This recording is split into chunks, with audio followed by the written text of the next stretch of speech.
Everything happens for a reason. All the mistakes that I've made, there are things that I was able to overcome and to learn from. If I didn't make those mistakes, I may not have ever learned from them.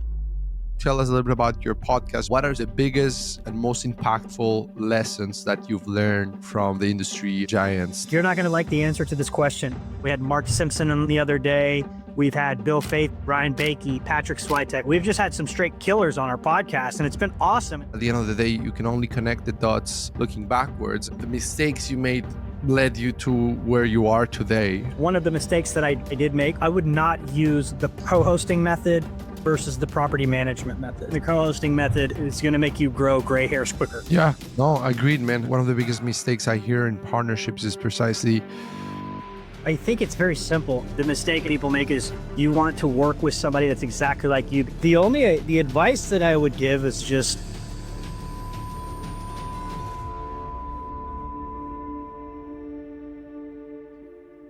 hello, everyone, and welcome to the Hospitality Edge podcast, where we bring together what we think are two sides of the same coin, real estate and hospitality.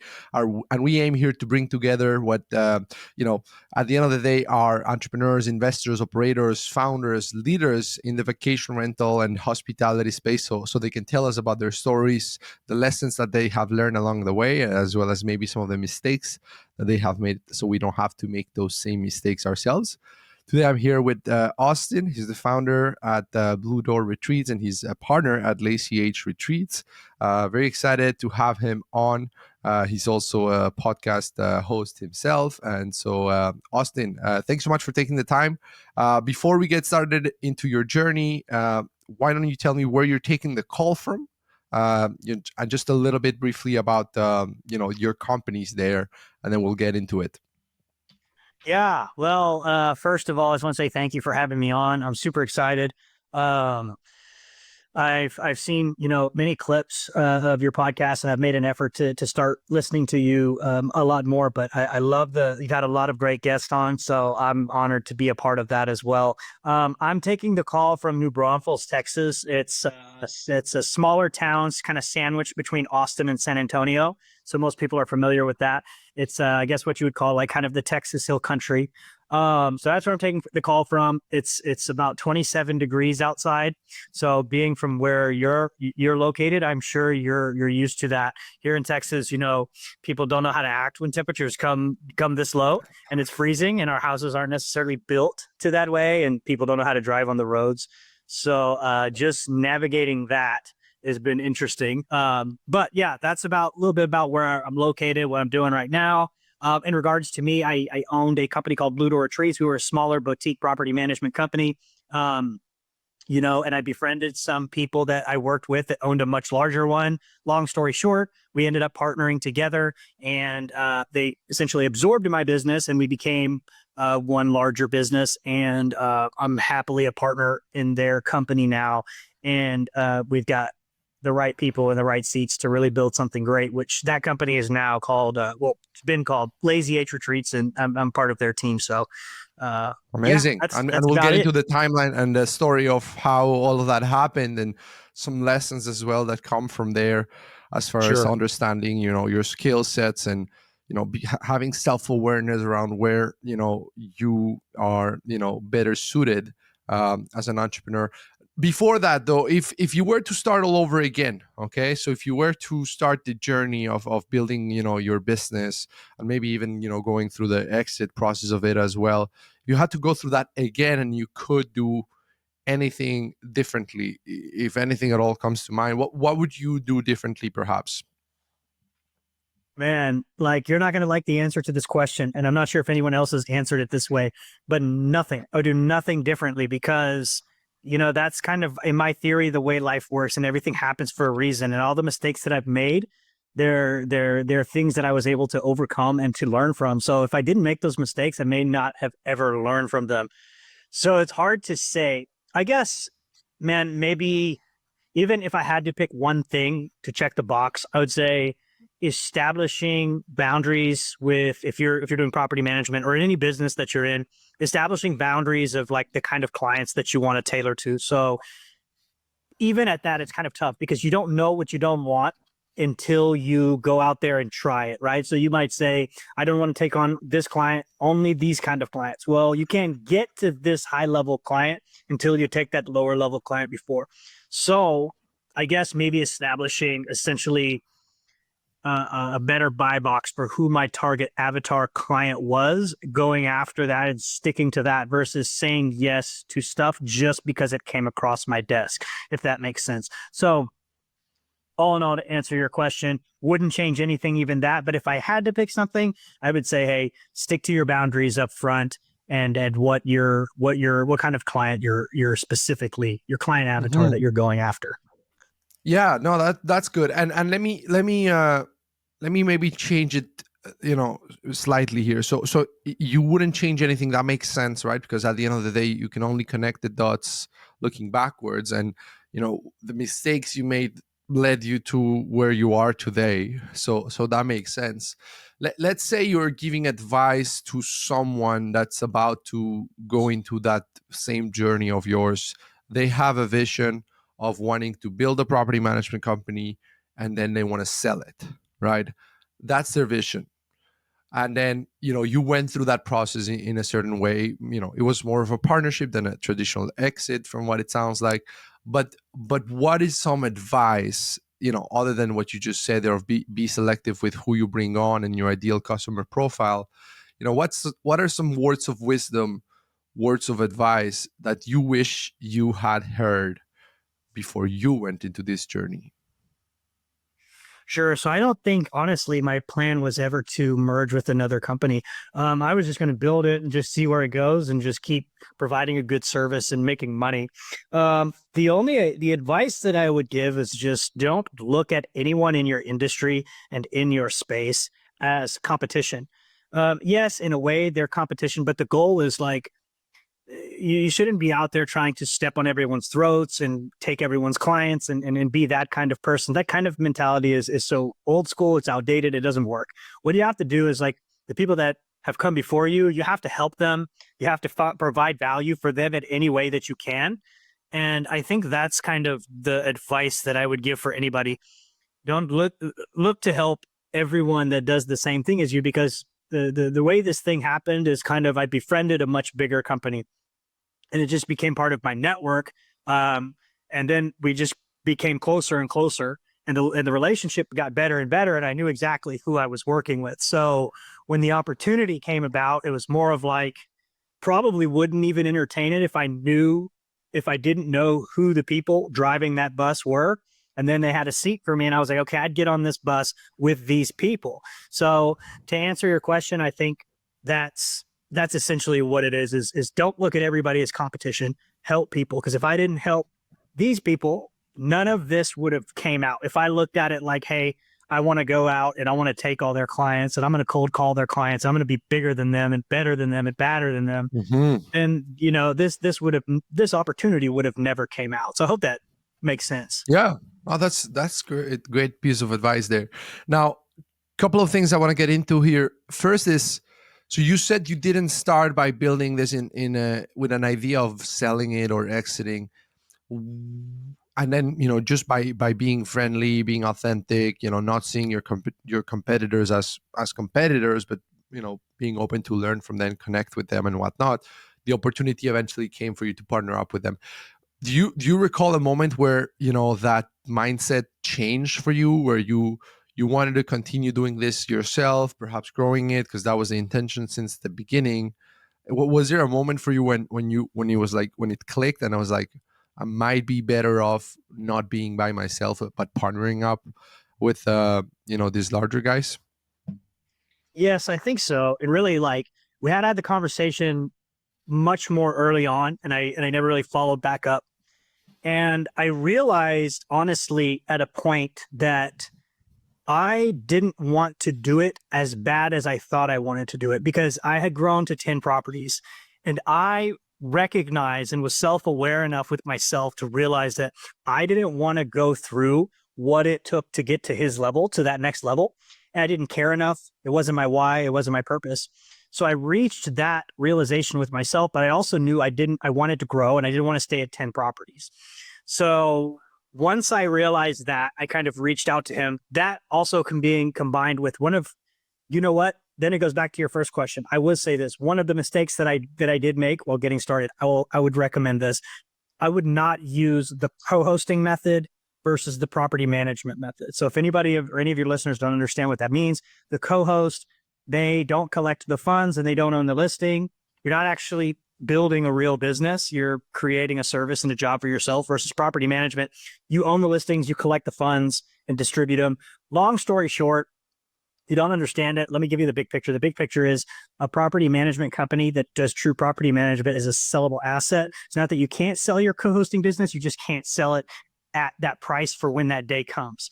So all that tying back in, I realized structuring my business as a co-hosting business was a mistake on my end, because if I did decide to sell in 5 to 10 years, I didn't own the bank accounts and I didn't own the listings. So I really just could sell the listing separately or something like that, but I was doing myself a disservice. So I had this realization that like, hey, I've got to get everybody to sign a new contract. I've got to restructure my business. I've got to explain to everybody how things are different because I didn't start it off right. Now, as an entrepreneur, you go through these things and you just have to adapt and overcome.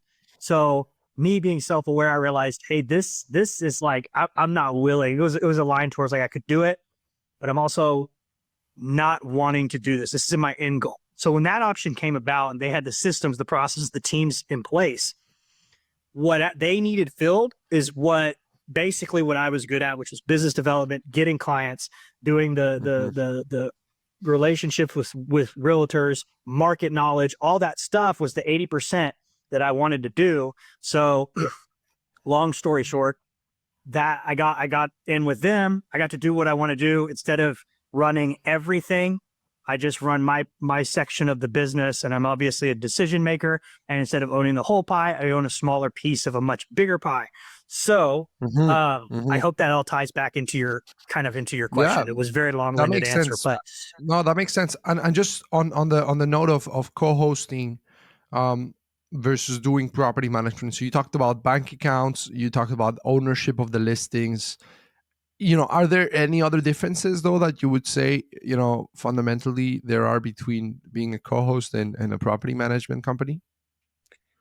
the terms are used so loosely. So I Yeah, don't know, like, interchangeably. They're used very you could say co-host interchangeably. and Yeah. you could say co-host, and what that person might think of a co-host is they could say, hey, I just help with guest messaging and only charge 10%, but I don't Hmm. work with dealing with the vendors or the cleaners. That's on you. Or I pay the cleaners, you pay the cleaners. So there's so many ways to do it. So when someone says they're a co-host or property manager, like, okay, do you do these things? I think the big differentiator is who collects the funds and who owns the listing based on whether you have a sellable business or not.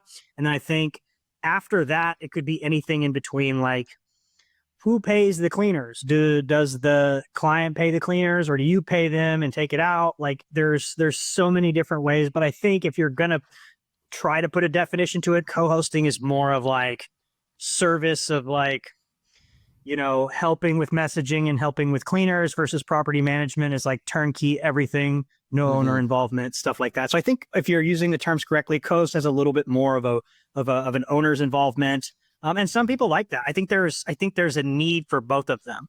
Like there's Hmm. a great service you can provide as a co-host where you just, the owner has a little more oversight onto what their property is. And then there's some people that are just investors and like, dude, I don't want to know what's going on. Send me my money. That might be something more towards full service property management. So it's kind of always client dependent. And a lot of times the client won't fit what you're looking for. So like maybe they are looking for more of a co-host and we're not going to sign them because we're like, hey, we're looking more for like the client that meets this criteria in this box, regardless of what your property doing. Like I would push you this way and look for somebody that more provides this kind of service so you can be involved. So Hmm. I think Hmm. that's a And little then bit of the yeah, difference. and Yes. that leads me to a question, which is, do you think the owner that wants, a co-host is a completely different owner than the one that wants, a full service property manager? And I'm asking because I'm curious to know your thoughts on, what it means, everything that Airbnb is doing on the, pushing of the co-hosting, marketplace side of things. What do you think that means, for the professional operators, if anything? I'm not completely sure how it affects the industry. I think there will always be a need for both. And I think to answer your question, I think the co-host client is probably just like it is a different owner, and it's probably going to be an owner that may want to be a little more involved. They have access to, essentially the guest messaging, right? Because they own the listing and you're attached as a co-host. So like they have that visibility into reading all the messages, right? So as a property manager, it's like, hey, we have our team manage your property and run it. So like, in my personal opinion, the co-hosting method is going to make you grow gray hairs quicker because you have to please the guest, and then let's say your client is the one that owns the listing. No matter how many times they tell you they're not going to read the messages or whatever, if they have access to it and their Airbnb notifications going off, they're going to look at the messages, and then that leads to, okay, if you could solve the problem yourself over 90% of the time, but it takes a while to earn their trust. And after a while, hopefully that trust is there to where they don't need to do that. But essentially in the beginning, there's that headache of like the first 3 months of managing. They don't really trust you. So they're reading the messages and then they're saying, hey, Austin, I saw the guest message, do this. I was like, hey, I solved that problem already like 30 minutes ago. And you're bothering me at 9 o'clock at night. So like, it's not the ideal structure for me. I didn't enjoy that part of the business at all, full transparency. But it's a way to make money. And I guess if that's what Airbnb is pushing, then it's good. I know I've gotten clients from the co-host program, wherever you sign up for on Airbnb to be one of their featured co-hosts, whatever. I'm on there, but then I sign them up and we sign them up as property managed with our property management company if it's a good fit. But I think if you're getting started, it's a great way to get leads and talk to people that are looking specifically for a co-host service. So I'm not bashing co-hosting. I think it has its place. It's just not the service that we provide. And I like property management. I've done both. So I can tell you, I prefer the property management side of things over co-hosting. No, and I can see how from a valuation perspective, the ownership of the listings, the control of the bank accounts can make a huge difference. Even though, in both cases you might have the same sellable asset, which is that management contract or that co-hosting contract. At the end of the day, in one you have more guarantees that money will be coming your way, whereas in the other one you're kind of hoping you'll be paid. So I think that's where the additional valuation comes from. Now you've interviewed a lot of people, Austin, in your podcast. I want you to tell us a little bit about your podcast, but also about what are some of the biggest and most impactful lessons that you've learned from some of the industry giants that you've had a chance to interview there? Sure. So the name of, I'll plug our podcast because you asked. It's called the Co-Host Bros. We're almost at about 50 episodes. Surprisingly, we've had some very high caliber guests. And kind of like what we were discussing earlier, it's a means to me. The podcast is a means to access to other people's time that I maybe necessarily wouldn't have access to. We had Mark Simpson on the other day. We've had Bill Faith on. We've had Ryan Bakey, Patrick Switek. We've had, man, I can't even think of. We've just had some straight killers on our podcast, and it's been awesome. And the reason it's great for me is because we run the podcast and I just get to kind of ask the questions that I want to know the answers to. And for the most part, that's a lot of the questions are what the audience already wants to know too. So the whole goal for me with the podcast is just to get access to people's time that I wouldn't normally have access to. It's not like I'm trying to be some crazy podcaster guy, but it has gained traction. And man, I can't give you one thing like that has just blown my mind. I think every episode we have somebody on that's an expert in whatever their avenue is. And I learn something new every time. So to put it in a box of like that one thing blew my mind. Is so there like, a recurring theme though? Is there a recurring theme? Like, is there something that seems to come back in terms of what a lot of people that are successful in this space tend to perhaps, have in common? Yes, absolutely. I would say that thing is being the best at one thing, being the best at what they are good at and staying in their lane. So it's never like we have somebody on the podcast that's ultra successful that does 17 different things. It's like if I have a mortgage lender It's a really good mortgage lender that focuses specifically on short-term rental lending and is an expert in their category. So like they always say, the cheesy saying, the riches are in the niches. So for me, if I was on a podcast, it'd be one of two things. It would be personal development, or it would be talking about something like this, like property management, business growth, something like that. So like I know my lanes. And I think the people that we've had on, so like Mark Simpson was on the other day, right? So we pretty much talked about direct booking the whole time.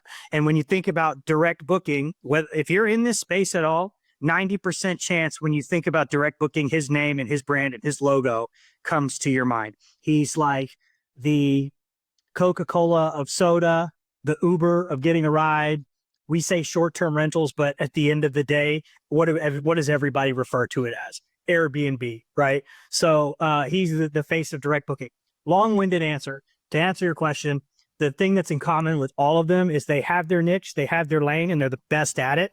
And that's why they hyper focus on one thing until they're the best at it. And there's this common misconception that you have to have 7 streams of income and you have to do these 7 things and make a little money here, a little money here, a little money. All that shit, from all the people that I know at a high level, all that shit comes later.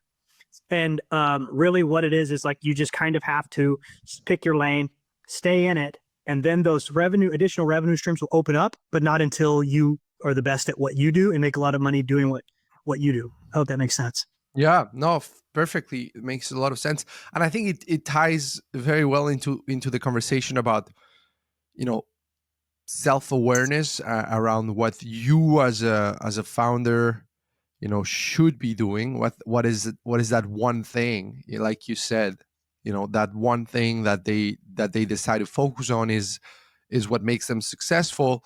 I think every founder has that choice to make, right, in terms of what is the one thing that they should be focusing on.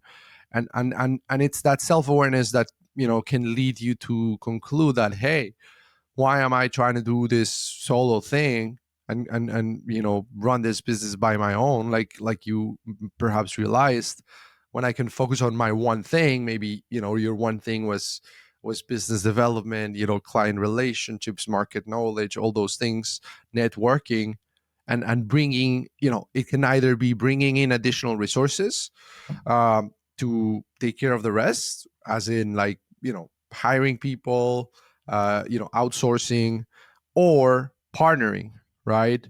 How did you think through those different options as you were going through that self-awareness exercise of saying, hey, maybe my one thing is this, and yet I'm spending a lot of time on the operations, without the operations being my one thing? Did you evaluate the options of hiring, let's say, or bringing in a COO instead, and how did you end up concluding that actually partnering up with an external firm was actually the best option for you? Sure. Yeah, that's a good question. I think as business owners and entrepreneurs, uh, the quicker and the most effective way that you can scale, it comes to a point of realization that you can't do everything yourself.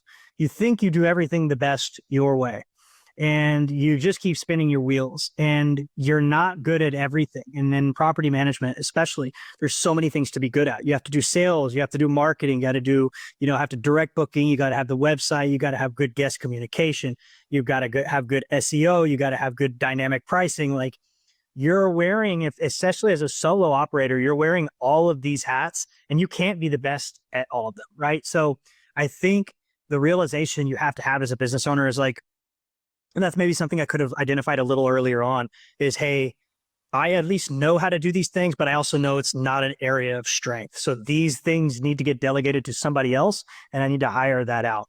So I was at a path, I guess, essentially where I was doing that, but I realized I could get somewhere quicker to do exactly what I want to do and still kind of, play the business owner. I still am, a business owner, and I would be able to bring my skill set to the table of what I'm good at. And they already have the systems and processes in place to build around that. So, yeah, I hope that kind of answers your question. It takes some humility, though, I think, to make that kind of decision, because so many people are caught up in this self-identity of, being the business owner, being the CEO, being the person in charge, which can serve you well, but then, at which point it becomes ego preventing you from taking the next step that's actually better off in the larger scheme of things. What if ego had prevented you from saying, I'm going to have a smaller pie of a larger, watermelon? You know what I mean? Like, Yeah. how was that even a thing for you that you had to navigate and kind of challenge yourself on the fact that, like, you cannot let your ego keep you thinking that you have to, be the only man running the show, or was that not a thing in your case? I think the main thing that I like is like if you partner, if you're able to leverage the partnerships, I think you're opening up a window of like being able to go a lot farther together because they're going to have Yes. people doing, yeah. So like even if you're starting, at least for sure, I knew that I was going to do this. I knew I was going to partner with somebody at some point. That was the plan all along. I was like, let me build up enough business so I can use that essentially as leverage of like, hey, I already have my own business. I already have clients. I already make money. Now I need to find somebody as me, a visionary. I need to find somebody that's more of like an integrator that can come in on the back end and put in systems and processes, get it more organized, get things dialed in. But now the value needs to be there too. So maybe they have a small business and we can partner, go 50-50. That was kind of the original thing. So I always planned to do this all along at some point along down the road because I knew at 20 listings, I would have to hire somebody out, give somebody a percentage of my business to be able to take it over. I know I'd have to do some kind of restructure to get to that next level. So, yeah, to answer your question, it is an ego thing. And if you have that mindset, I can just bootstrap it and beat on my chest and I can just do everything by myself. I don't know, man. I don't know any business or anyone that's ever been successful that way. Like you need other people, you need teams, you need the right people around you that are good at everything because there's so many avenues and you can't be good at them all. You can't. Like you literally can't. And then the another thing I noticed is the people that I partnered with, I've known them for a while. And I don't want to say this, but I kind of think like I think that they looking at them, they were all farther along than me. I think they were all smarter than me in a way, and especially in their avenue of what they're good at.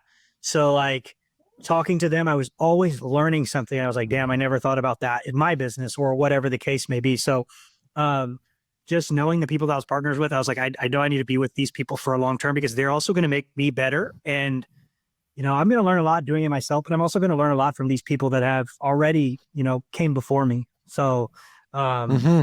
yeah, Yeah. No, definitely. Should never be the smartest person in the room. Otherwise, you're in the wrong room. Is right. something that I mean, Facts. going back to what we were saying on why we do this podcast and what we get out of this mainly comes from, from precisely that, being in the room with smarter people and picking their brains. And I think that that's so valuable, and it stretches your growth in ways that would be very hard to match if you were, again, trying to do this on your own. Now, Austin, let me get into, a little bit of, at the end of the day, you guys partnered up. It was, in a way, an acquisition that was driven by you as well, like the aqua hire, right? They want you to play a certain role. You have a certain set of skill sets. Let's talk about those for a minute, specifically as it relates to, homeowner acquisition. So now that you're looking at, homeowner acquisition as part of a larger, as part of a larger entity, right? As part of a larger company. One of the things that I find interesting is how, when you have few properties, one property that you add a month, two properties that you add a month, like whatever you add essentially is gonna have an impact, right? The moment you have more properties, I mean, that same percentage of properties that you're adding a month is all of a sudden not moving the needle necessarily, right? So it's either, find better owners that generate more, or find ways to, generate multiple owners at a time, or to focus on referrals. I'm curious to know, like, as you're changing hats from, growing your, boutique property management company to now having to grow a larger operation, like, what's your mindset around how to move the needle in terms of growth and homeowner acquisition?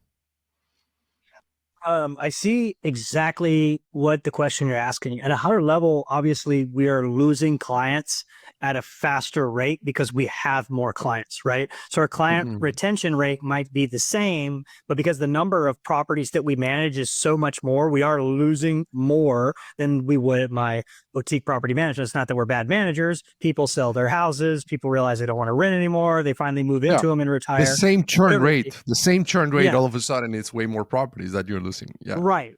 So the bottleneck for me, additionally, when I was running my own business is, as entrepreneurs, we're all the greatest sales reps for our brand, right? But the thing is I was wearing all of these other hats to where I never got really time to do that kind of stuff because I had to put out fires over here. And maybe that was my irresponsibility as a business owner that I wasn't prioritizing sales. So everything that was coming to me was kind of organic, word of mouth. I wasn't really marketing my services. So to answer your question, I think it's the opposite. I think now it's even better and it's more of a rocket fuel because I'm specifically focused on building the business. Like I don't deal with guest communications anymore. We have a team that does that. I don't deal with pricing strategies. We have a team that does that. I don't do SEO stuff. We have a team that does that. So it's like, okay, now there's no excuse. So when you're saying I'm adding 1 or 2 properties a month on my boutique management property, well, the expectation here now is, well, you should be adding more profitable properties now because that's what you're hyper focused on. So that's what I think to answer your question is I'm hyper focused on this now so we can move the needle because that's all I'm focusing on versus when I ran my own business, I would do that when I had time because I had to do everything that I mentioned earlier in regards to operations, Yeah, that's a good point. And if we think about property managers that that haven't had that opportunity to partner up with someone else that have complementary skill sets, but they're still in that, I don't want to call it rat race in a negative way, but it can feel like you're just a hamster running and running and running and not necessarily moving forward.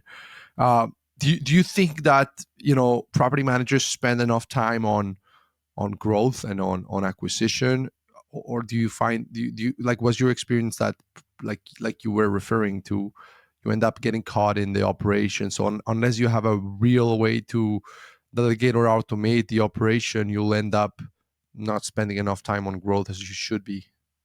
Yeah, it's hard because one of the value propositions that you could add as a smaller property manager is essentially, better service because for the most part, the bigger you get, essentially some of these things start falling through the cracks, but that's part of coming with scale, right? So if you manage 10 properties, your operations can be much more dialed in, but the reason they're dialed in is because you're doing it all. So like you focus on that, but at the same time, like you're keeping clients, but at the same time, you're not really focusing on sales and stuff like that. So I don't know. That's kind of a tricky one. Um, but I think everybody that's in that essentially that startup phase, they have to go through it and they have to find balance and figure it out. And then I think if partnerships or your first hire comes along, the mistake I think people make is you want to work with somebody that's exactly like you because you vibe with them and you guys are best buddies and it would be so fun to do this business thing together with.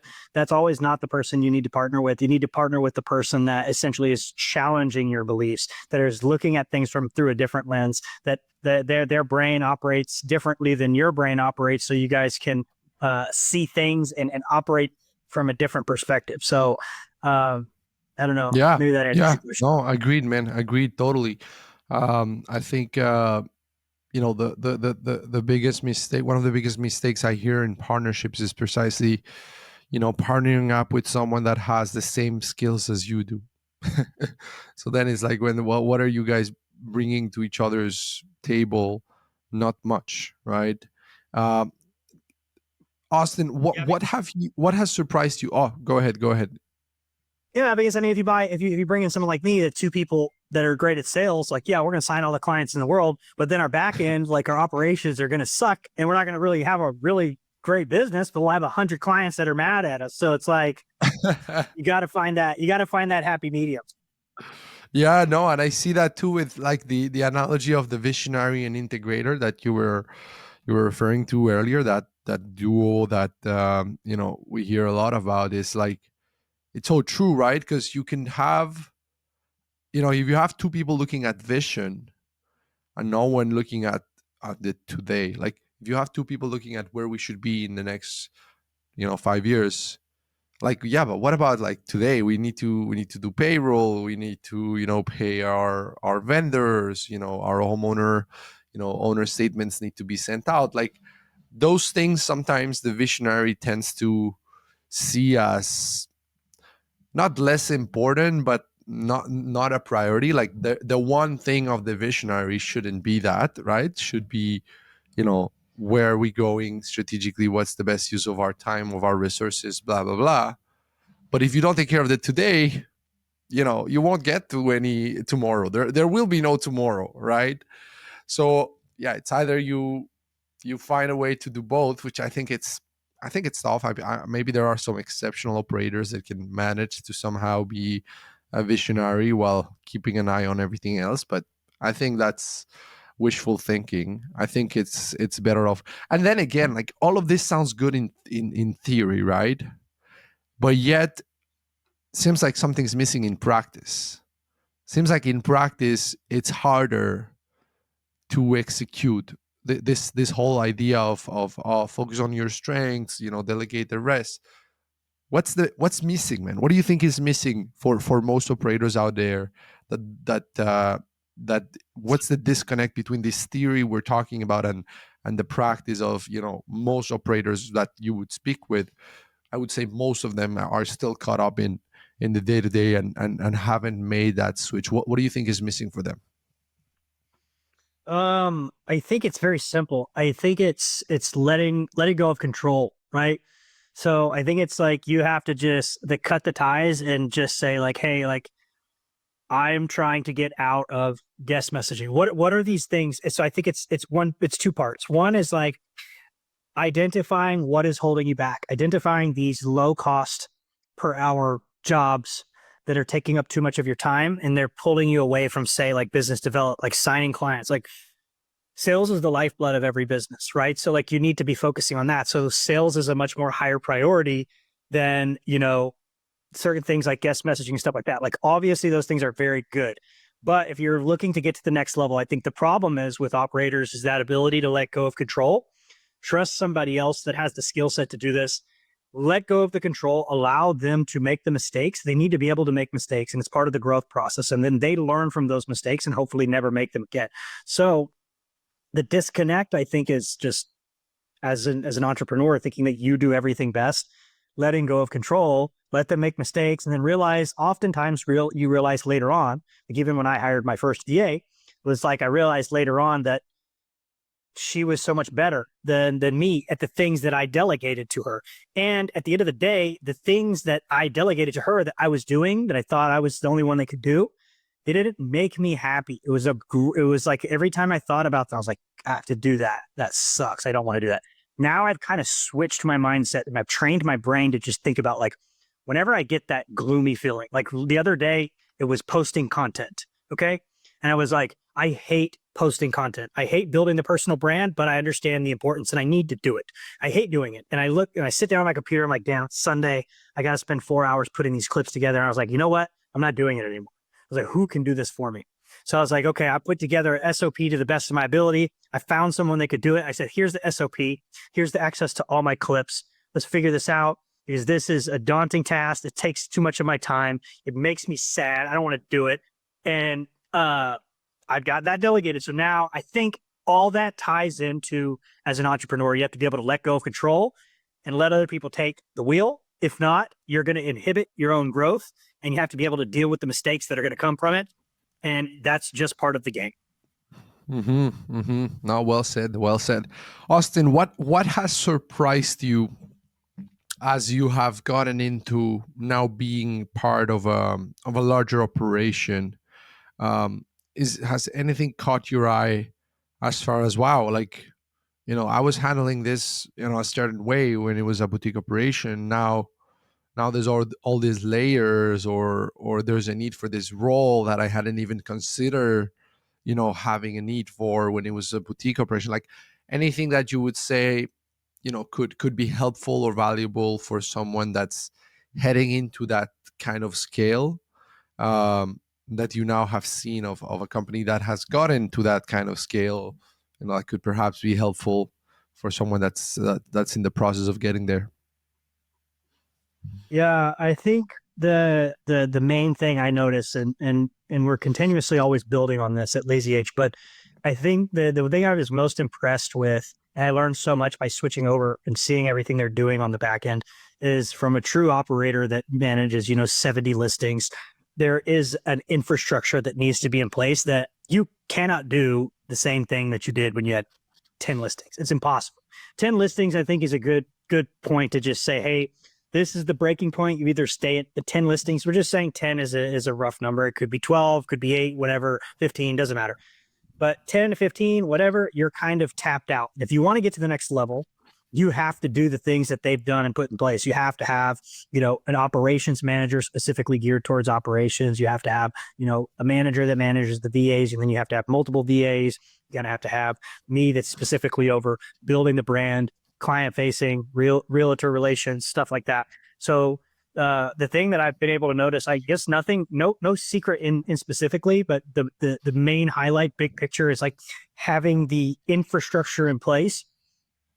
And honestly, the most unsexy part of business, you know, and I say unsexy because the founder of LazyH is my friend named Scriven, and he always says sexy is the word he used. So anyways, I'm just going to run with it. But the most unsexy part about business is building out the SOPs and stuff like that. But it is also one of the most important steps, because if you're going to have somebody else do the job, you need to have a detailed outline or Loom video or something of exactly how it's done. So one thing that they've done very well is put that in place and given the VAs or the virtual assistants the tools that they need to do their job correctly, so they don't have to ask you a whole bunch of questions, because they're only limited to what they're able to do with the resources that you provide them with. So to answer your question, I think the biggest thing that I've noticed is just organization, infrastructure, and having a way, not flying by the seat of your pants, having a way to solve certain problems as they arise, and making sure the people that are running your organization have the tools that they need to solve those problems. Yeah, what makes me think of a book that's called "What Got You Here Won't Get You There," and it just talks about how we can get caught up in thinking that, yeah, precisely how the book is called, that what allowed you to get to a certain point, like if you just keep doing more of that, it will help you reach other heights. I think there's some truth to just doing more of what's working, and I think that is good advice up to a certain point. But there comes a point where things have to structurally change, right? And I think that's the infrastructure that you're referring to. Just from the layers of management that are required in a larger operation, like you're describing, like the fact that you need training, onboarding of new employees, the fact that there's employee rotation, and then now you have to care a little bit more about culture, because before it used to be natural. Now you got to be more intentional about it, otherwise it won't necessary, because now you don't have direct access to the entire team, whereas before you did, so you could set that vision. Now it's like making sure that those managers also keep those values in mind. So yeah, it starts to be a lot, and I think we go back to the challenge of like, okay, so when are you supposed to spend time or pause and think about all these things if you're just running around in a business that's literally 24/7? Like, this business doesn't Yeah. stop. So how are you supposed to do that? How are you supposed to stop and think in a business that doesn't stop? Yeah, and I think that's you highlighted it best, is like after you hit that point where you actually are like really needing to scale, and you're needing to add people to the rotation. Yeah, then it comes to like scheduling. What day are they going to work? So the bigger you get, honestly, the more problems you're going to have, and the more things you're going to deal with. So if you couldn't DIY it at 10 listings. Once you need to do these things, you definitely can't DIY it at 20 listings. You're capped. So I think people know this. I think everyone knows what they need to do, whether they do it or not. I think it's just that letting go of control. Are you able to do that or not? You know, you need to hire that out. Are you going to do it or are you not going to do it? Is the question. And I think another thing I wanted to hit on was like, one thing that as owners we're always doing is adapting, pivoting, and learning, like continuing education. Like you cannot be the manager that just says, we do things, we do things this way, right? Like this is how we've always done them. Like I hate that. It's ridiculous because there's always a better way, with AI and technology, especially in our industry, which things are changing every day. Things are becoming more advanced every day. Like this is still a relatively new industry. Like you have to stay ahead of the times and you have to be able to adapt. And if, some software comes out and it's like, hey, it'll improve your business because of does X, Y, and Z. You can't say, no, well, we already have our processes, how we do it. It's like, okay, let's explore this. Does it make more money? Does it make us more money? Is it cost effective? Will it make things more efficient? So I think all that to be said is like, you can't just get into a routine of doing things the way you do them. There is some power in that, but you're going to get surpassed if other people are better operators because they're keeping up with the times, leveraging the technology, and having Absolutely. constantly improving their business. Absolutely. Austin, talking about technology, I'm curious to hear your thoughts on the following, which is there's a lot of tools, there's a lot of vendors, there's a lot of solutions to specific problems. You end up, you can easily end up with a huge tech stack of more than 10 tools, easy. And then you have to have the people that know how to use them, etc.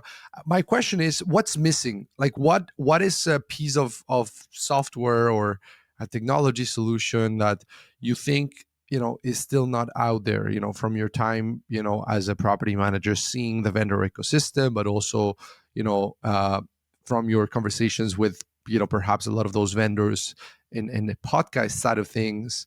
What is there left to be innovated, or what's the gap that's still missing to be filled? What's your take on that? My take is that I can't think of anything specifically that doesn't exist, but I think you addressed it perfectly. It's like, if you're operating this business, it's not uncommon to have 12 windows open up on your screen. So to answer your question, I don't think there's a specific niche or something that needs to be done. What I think, or what I would like to see, and who knows, just from like an operational perspective, is maybe some of these softwares consolidating and tying in together. So you don't have, a messaging software, a pricing software, a SEO software, these 12 windows up. But I don't know if it's ever going to get that. And I can't speak from hotel management because I'm not educated on it. But from the way I'm understanding like managing hotels versus, vacation rentals, is their systems are a lot more tied into like having a bunch of different components into one software. But I think it comes back to my original thing of like, this is still a really new industry. So all the stuff is coming out. So all these features and stuff are out there. They're just not consolidated, and you have to have so many different software tech stacks. Then you've got to tie them all in together to make sure they operate. Then you lose connection over here on this one, and it messes up this one. So they don't talk to each other either. That's the other and it's thing. tough. But what do you do though? Like you can't not have dynamic pricing, right? So like it is what it is. So it's part of the thing. So to answer your question, I think the only thing that could make this industry a lot better is consolidation. It does make the industry more challenging because, it makes it harder. So people don't stick around. If everything was in one house, it would be a lot easier.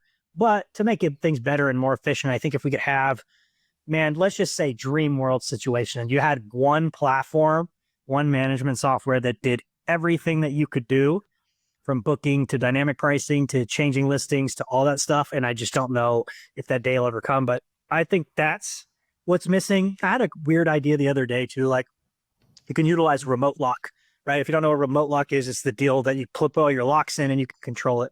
But I was going to say one thing I thought of, which I would never act on it because I'm not passionate about it. I don't really care, but would be cool is like if you had a remote lock, but you also integrated smart locks and thermostats and stuff like that.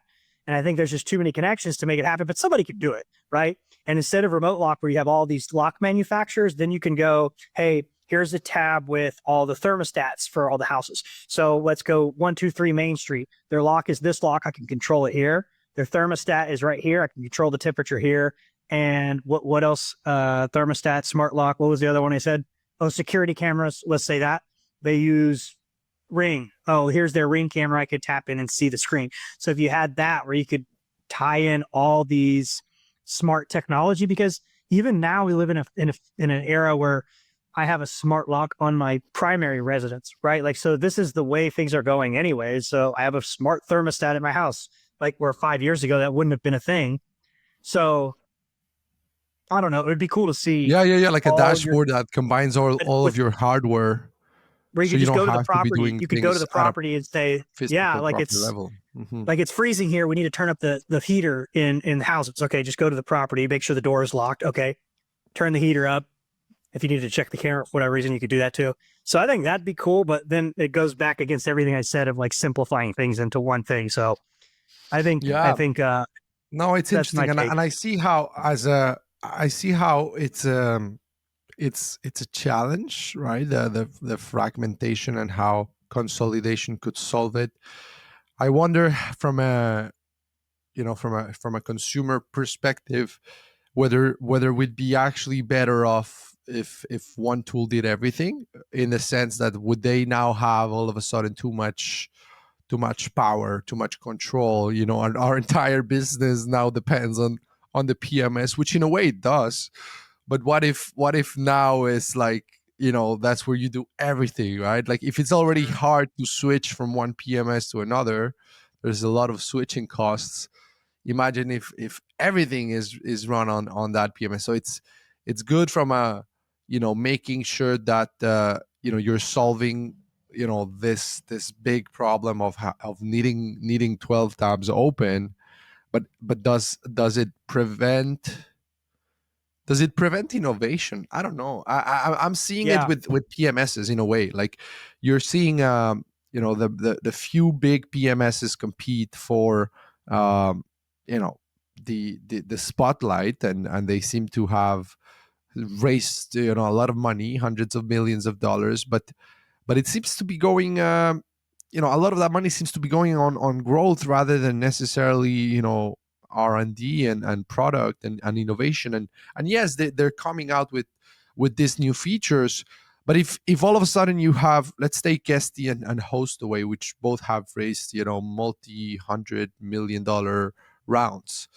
If money is not if money is no longer your competitive advantage because you both have a lot of it, one comes out with an innovative feature and then the other one can just copy, then what's the incentive for innovation? You know what I mean? Versus like, let's just race to the top and try to gain as much market share as possible. So it's not a question that I expect an answer to, but it's kind of like a thinking out loud question, like how do we bring back and innovation to this industry, to this space, is something I think about. Yeah. And I think you said it well too, because like also if you did consolidate one PMS or something like that did everything, like the features of the dynamic pricing that they put into play would not be as good as Price Labs or Wheelhouse, right? Unless there was like they acquired Price Labs and they were like, hey, Guesty acquires Price Labs, we're going to use Price Labs and integrate. That would be amazing, right? But I think if they tried to do their own in-house thing, it comes back to the same thing I alluded to earlier. You can only be good at that one thing, right? So like if they maybe could do it, but I think like if no PMS is perfect as it is already. So if you start stacking more of these responsibilities, does the quality suffer versus using the independent companies that only do this thing and focus on this and Mhm. do it very well? So quality will suffer. And I also want to talk about what you said about in regards to power, right? I think you make a very good point too, is like, you don't say short-term rental, you say Airbnb. Like regardless of what anyone wants to say, I manage short-term rentals. People say, what does that mean? I manage Airbnbs. Okay, I know what you're saying. So Mhm. Airbnb is the Yeah, that's same crazy. thing. And I don't care what anyone says. I don't know if you could show me an operator I don't know if you could show me an operator. If there is, they're few and far in between. They can run their business without Airbnb. Without Airbnb, they don't have a business, right? Unless they can just run off of, they're in a VRBO market where it's like 50% and they can kind of get by, or they just get enough direct bookings because they're that badass. 90+% of people without Airbnb are out. So it comes to that same thing of control of like, our business is essentially built around Airbnb, right? So there's that power of Airbnb does everything. And a lot of people, they're just like, hey, I'm going to Airbnb my house. And they're like, I don't use VRBO or booking.com, or I don't even have direct booking. Like Airbnb is all I need to be successful at this. And at least in my market for sure that I'm managing, that's essentially true, right? Like you could get by, Mm-hmm. like especially if you're just self-managing. So yeah, that comes down to that. I think it just depends on what way you look at it, because like you said, there's pros and cons if it was this way, and there's pros and cons if it was that way. So, you know, Absolutely. Yeah, no, and the power of Airbnb cannot be denied. And it's so interesting to see this company. Of course, vacation rentals existed before Airbnb, and like, it's not to be said that Airbnb is what started this industry. But, to your point today, they have so much power. Um, that it's kind of, I don't know if I want to say scary, but like, you think about how many businesses depend on Airbnb, and how a decision from Airbnb can completely change the trajectory of a business.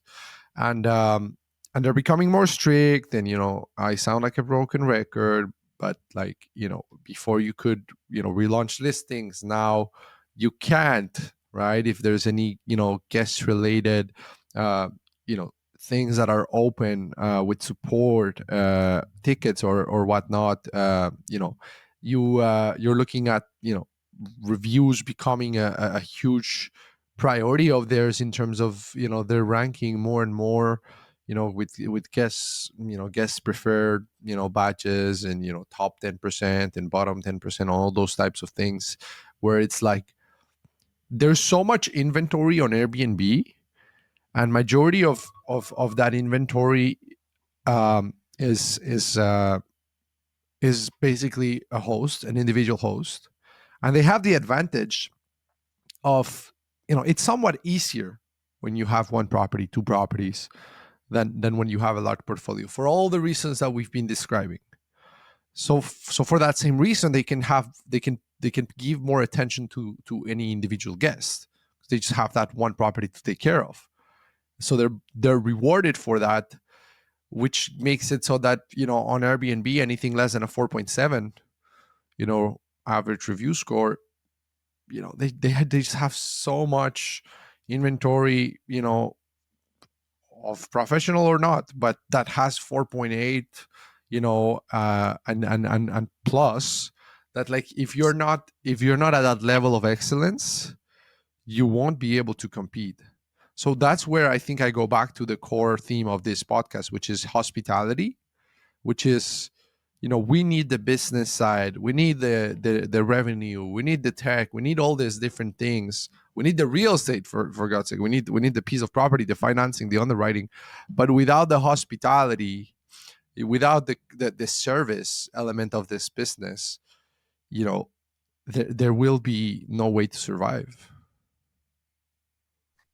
yeah, I agree, man. And I think like, it is a scary thing because, if you had 20 properties that you were managing on Airbnb, and this is just the nature of the beast, but and they, for some reason, just decide they don't like you for whatever reason and shut your account down, they've taken nothing from themselves and taken everything from you. So you've lost your entire business because your account's shut down. Maybe there's ways around it. Hopefully we never get in this situation or have to go down this dark rabbit hole. But to them, they've lost a few pennies, like nothing to them, right? So you're nothing to them, and that is the scary part about this business. But what do you do to change it? Like, how is there more platforms that need to come out to compete with Airbnb? Like, what makes this game not so one sided, right? So maybe that's another feature in this industry, and an online travel agency that can execute at the level that Airbnb can execute at. So when I look at my market and it says 85% of my bookings come from Airbnb, who can come in and can come start taking some of that market share, right?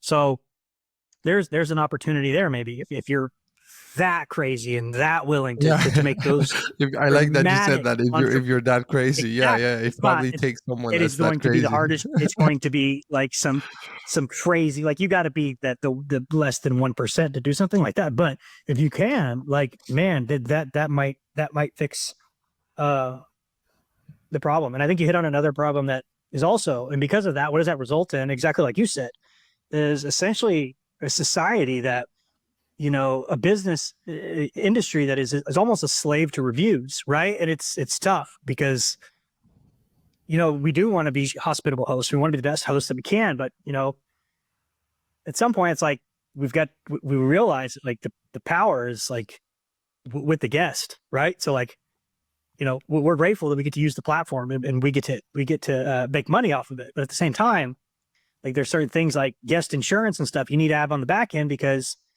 who's likely to, from my experience, they're more likely to, make the guest happy versus the host who's providing the housing. And they're Mhm. oftentimes more lenient to take the side of the guest to keep them happy and leave the host out to dry. So, and it's not me bad mouthing Airbnb. It's a tough call to make anyways, because you're playing middleman between, Yeah. two different people. So I'm not saying they do a bad job or good job of it, but at the same time, it's a tough pill to swallow.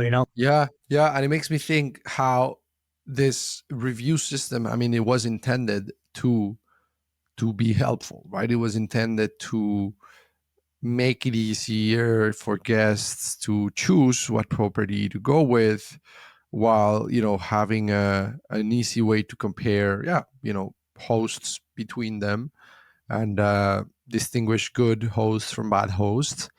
Um, but what you just said made me think: is it actually hurting hospitality more than helping? In the sense that is the fact that guests are taking advantage of that review system, to get refunds, to get complete, yeah, just discounts or whatever.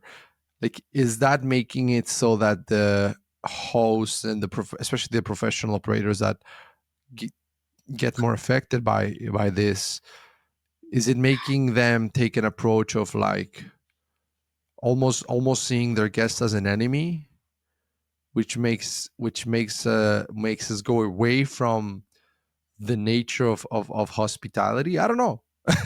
I had never thought of that. Yeah, I think maybe there's been a slight change in culture because of that. But I think you can really chalk it up to like no matter where you go and what you do, there's going to be bad people, right? So I think maybe it's swayed a little bit more towards guests knowing that they can push a little bit and do it. But at the end of the day, there is the concept of like we are in the hospitality space, right? We need to cater to them. There's no like they may be difficult guests, but it's not a reason to completely shun them out. You have to be disciplined. You have to be able to host within reason, right? And I would say just to piggyback off of that, from hosting my experience, at least over 90% of guests are good guests that don't cause a problem. I'd say Mhm. at least over 80%. And then I'd say these are just my brain spitting out random numbers. I'd say 80% are Yeah. good guests. 10%, I would say 10 to 15% are difficult guests. They're like, I wouldn't want to host them again, but they didn't damage the house. They're just really annoying or griped about things. And then there's that small percentage of like 5% that are like, hey, like, uh, if I look for something and find it, like I can complain to the host and get money back and stuff like that. So I think those people are going to exist in every industry, every space, no matter where you go. And I think Yeah. it's just part of it. But Rent but cheap the or point I want to rent make though, low, by the way. Yeah, go ahead.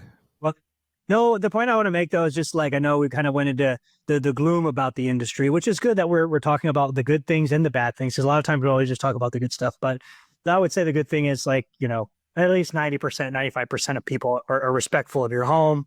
And I think that's also another misconception about our space is especially talking with owners when you're trying to get them signed up, because I got into this, I own myself, right? Like I got into property management because I owned STRs myself. But there's a misconception of like, they see a movie or they've seen the one horror story on the news regarding a party that was thrown, or trying to think of that one movie with the crazy party where the parents go out of town and the fire trucks come and all that crazy. What do I? Do you know what I'm talking about?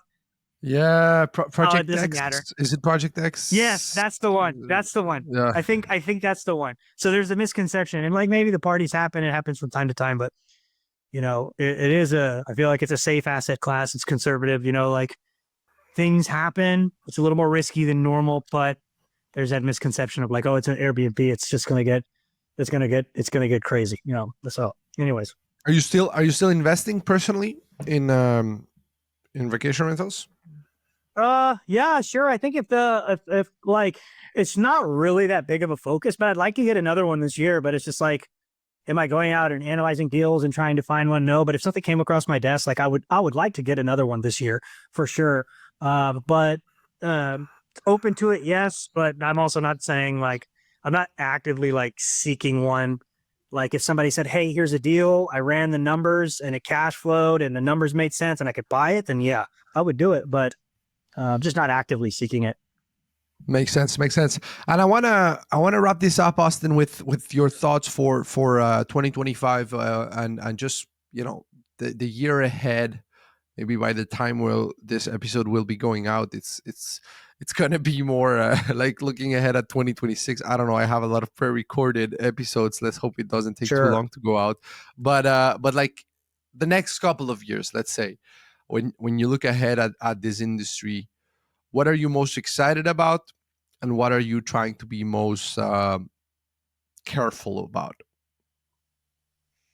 I'll say personally, like I'm most excited about the new venture. I'm most excited about the people that I'm working with and being able to learn from, the continuing education of my podcast, um, continuing to move the needle in my finances, and